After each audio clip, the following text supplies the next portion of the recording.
আমাদের চ্যানেলে তোমাদের সবাইকে স্বাগত। দেখছোই তো আমি আর বাবা এখন খাওয়া দাওয়া করছি, আর আগের ব্লগেও তোমরা দেখেছো। তো দেখো খাওয়া দাওয়া সেরে আমি এখন এই উনুন পাড়ে চলে আসলাম।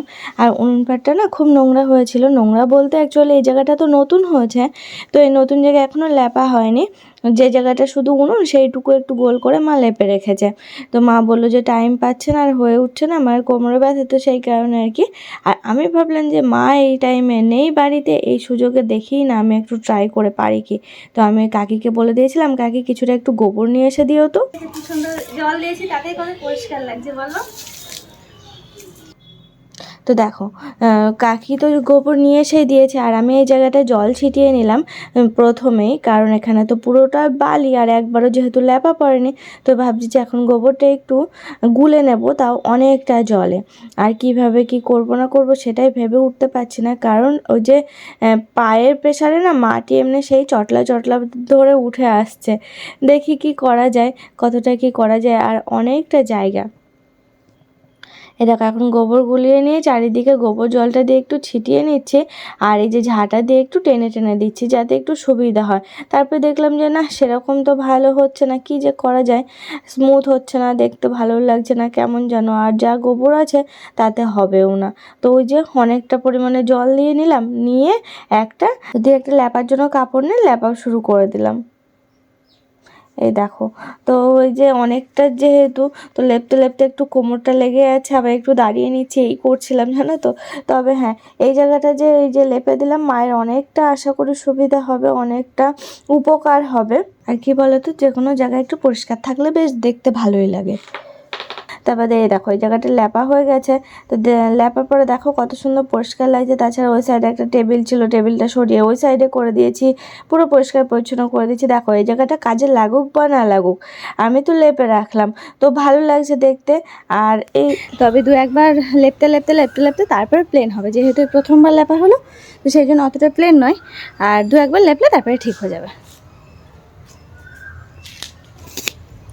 চলো, ওদিকে আমি ঘেমে গেছি, আর চুলটা সেই সকাল থেকে এইভাবে নিয়ে ঘুরে বেড়াচ্ছি।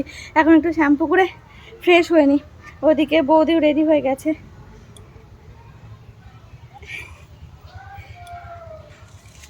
চলো ফ্রেশ হয়ে নিই, স্নান করে নিই, পুরো পরিষ্কার করে ফেলেছে এগুলোতে।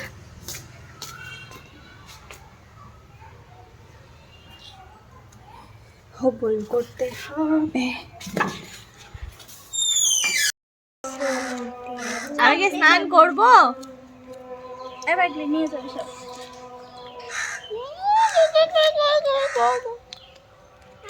শুনতে পাচ্ছি না।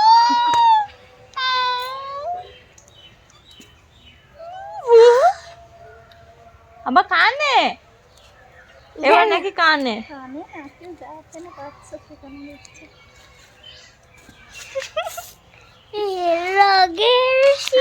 আবার ঠিক করে বলো।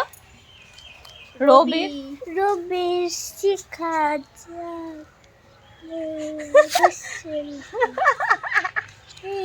অন্য গান করো, অন্য গান নয়, কোনটা সেটাই তো ভেবে পাবো না। কেন পাবে না? কোন লালটা হবে? এরকম স্নান টান করা হয়ে গেছে, এখন ঘরে চুপচাপ করে বসে আছি। তার কারণ হলো শুনু আর আমি একা কিন্তু বসে নেই, শুনু আর আমি দুজন মিলে বসে আছি। আমার পুতুল কিন্তু আছে, ভুলো না। ও আমি ভুলে যাই, এই দেখো ওর পুতুলও আছে, আমি মাঝে মাঝে এই ভুলে যাই। শুনু কিন্তু ওর জামা পরিয়েছে, দেখেছো? আমার জামা, আমার ছোটবেলায় এইটুকু জামা ছিল, কেউ কারোর কি বিশ্বাস হচ্ছে?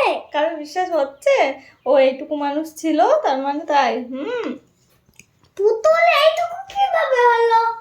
এই তো পুতুলটা থাক আমার কোলে, তুমি যা করছো করো। ঠিক আছে। আমার ড্রয়িংটা দেখাও, ভালো হয়েছে নাকি খারাপ? পুরো কমপ্লিট করো তারপরে দেখাবো। একটা ডগিতে কালার করছো, তো তোমরা তো শুনছো যে কত কথা বলে, পাকা পাকা কথা বলে, বলছে দেখাও আমার ড্রয়িংটা সুন্দর হচ্ছে কিনা। আমি বললাম তুমি কমপ্লিট করো তারপরে ওই দেখো, দেখতে পাচ্ছ ড্রয়িং করছো। ও সেই কবে কালকের থেকে বলছে দীপা কাকা তুমি আমার ড্রয়িং করাও, তুমি আমার ড্রয়িং করাও। তো কালকের থেকে সময় হয়ে ওঠেনি। আজকে স্নান করতে যাওয়ার আগেও বলছে দীপা কাকা তুমি আমার ড্রয়িং করাও। আমি বলছি দাঁড়া শোনা, আমি স্নান করে আসি তারপরে তোকে ড্রয়িং করাচ্ছি। এই যে বসে আছি, ও বসে বসে কালার করছে। শুনো তো এমনি সুন্দর ড্রয়িং করে। আমাদের এখানে ড্রয়িং মাস্টার সেরকম পাওয়া যাচ্ছে না। একটা দাদা ছিল, তো সে দাদা এখন আর আসছে না। ও যে একটু ড্রয়িংয়ে দেবে, তো সেই রকম সুযোগ হয়ে উঠছে না। ওকে দিতে গেলে আবার সে আড়ংঘাটা, প্রতিদিন তো যাওয়া তো সম্ভব হয় না। আড়ংঘাটা আমাদের এখান থেকে বেশ কিছুটা 5-6 কিলোমিটার দূর। সেখানে আমাদের স্কুল আছে, Nabampur KG school. Nabampur KG school. আবার সব পরীক্ষায় ভালোই পেরেছি। তাই? পরীক্ষায় তো সব আমার মুখস্থ হয়ে গেছিল, রাবারও লাগেনি। তাই? হ্যাঁ। শোনো পরীক্ষায় খুব ভালো পেরেছে, ওর পরীক্ষা চলছে, কালকার একটা আছে পরীক্ষা। চোখের মধ্যে যাচ্ছে না তো, চোখের মধ্যে যেন কালার যায় না, ঠিক আছে? হ্যাঁ, সুন্দর করে কালার করো, চোখের মধ্যে যেন যায় না, আর কোথাও যেন ফাঁকা থাকে না। ওরকম তাড়াহুড়ো করে করতে হয় না, আস্তে আস্তে করতে হয়। এই দেখো এখানে সাইডে ফাঁকা আছে, এগুলো ভরাট করো। একজন আসছেন, তরমুজটা ভালো, বাহ কি সুন্দর করে সাজিয়ে নিয়ে এসছে তরমুজ খেতে। হ্যাঁ, আমার দাও দাও, আমি এখন দাঁড়া বাটি নিয়ে আসি। ও মা, আমার জন্য কিন্তু একটা অনেক সুন্দর ছবি করে নিয়ে আসতে তরমুজ একটা পারবা? ও মা, আমার জন্য কিন্তু একটা সুন্দর করে ছবি আঁকিয়ে নিয়ে আসতে হবে। তাহলে এখন তরমুজ দিয়ে আমি কি বানিয়ে নিয়ে আসবো? কি বানাবে এখন? কাটা হয়ে গেছে না, কাটার আগে বললে হতো শোনা। একটা মাছ। মাছ?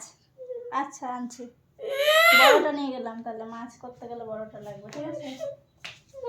এই পিসগুলো দিয়ে মাছের জানা যায় না। মাছের চোখ করতে হবে। ও মা, এই এই এইগুলো দিয়ে মাছের চোখ বানাবো, আর গোটা দিয়ে মাছের আঁশ বানাবে।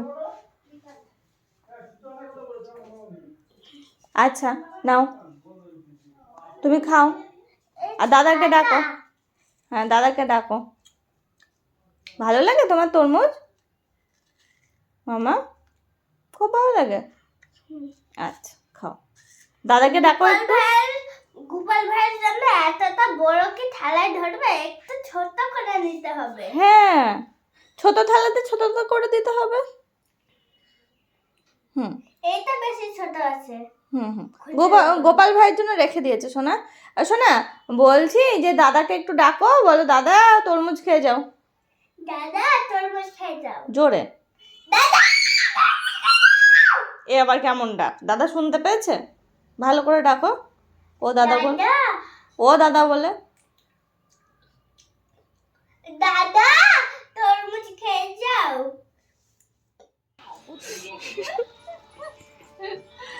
বানিয়ে রেখে দিয়েছি। এর নাম কি জানো? ধোদল। ধোদলের খোসা। এই যে বৌদির মামা বাড়ি গেছিল, সেখান থেকে নিয়ে এসেছে। এই দেখো, এগুলো দিয়ে সাবান মাখা খুব ভালো। মাখা হয়ে বেশ ভালো সাবান। লাগে মাখা। হ্যাঁ, নরম হয়ে যায়। হয় যে কিছু একটা মাখছে। ও তো বলছে যে তুই নিয়ে যাবি, আমি বলছি আমি নিয়ে গিয়ে কি করবো, তাহলে একটা নিয়ে যাবো ওখানে। এই যে এইগুলো তুললেই খোসাটা বেরিয়ে আসে। এই দেখো এইরকম ভাবে, এই দেখো, দেখেছো? এগুলো গাছে হয়, সে আর সে লতানো গাছ হয়। এগুলো যেটাতে হয় সে ঝোলে, বাঁশ গাছ, এ গাছ ও গাছে উঠে আমাদের এখানে এই যে বাঁশ এখনো আছে।